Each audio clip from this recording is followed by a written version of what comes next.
Hello po, ito po ulit si Sir Jerry. For today, ang i-review naman po natin is itong kilala na po natin itong i-review natin, Yakult. Ayan, Yakult. Marami pong manginginom nito, di ba? At ito po, itong video po natin, itong review natin is requested po ding isa sa ating mga followers, si Ma'am Joy Pineda C. Ayan, so ito po yung requested niya, kaya i-review po natin ang Yakult. So sige, bago po natin itong inumin, kunin po muna natin na basis ko. Kunin po muna natin yung aking sugar.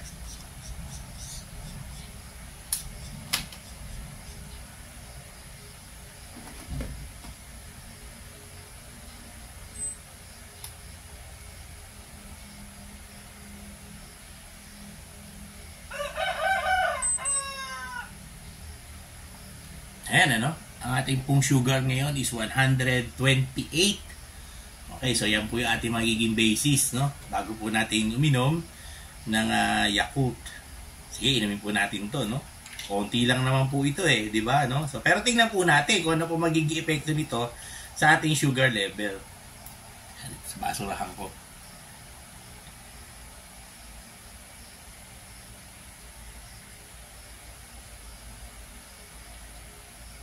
Yan, inubos po natin yung isang isang Yakult.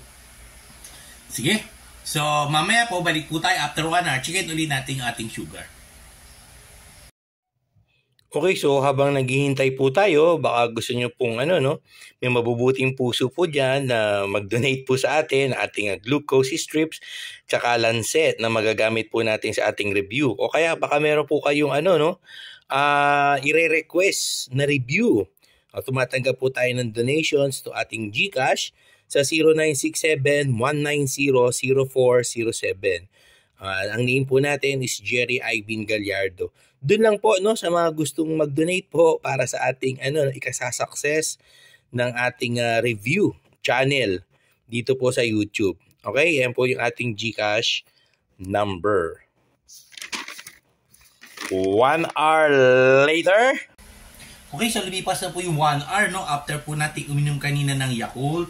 At ngayon, oras na po para i-check po ulit natin yung ating sugar para malaman po natin yung resulta ng pag-inom natin ng Yakult sa ating sugar level. Sige, kunin po natin yung ating sugar, ano?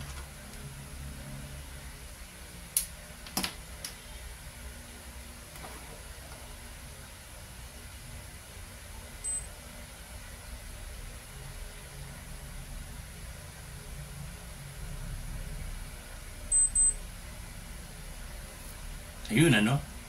149. Kanina po 128, no, yung ating sugar. Kanina po is 149.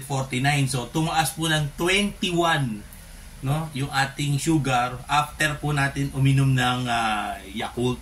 Isipin niyo po, no, maliit lang po yung Yakult pero nakapagpataas po siya ng sugar level natin ng 21.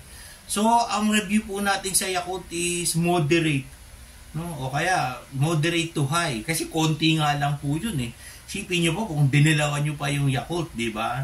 So ano po siya, yung Yakult is moderate to high para po sa ating mga diabetic. Ayan, yun po yung ating review kay Yakult. Okay, so again, maraming salamat po sa inyo. Ito po si Sir Jerry. Hanggang sa susunod na video.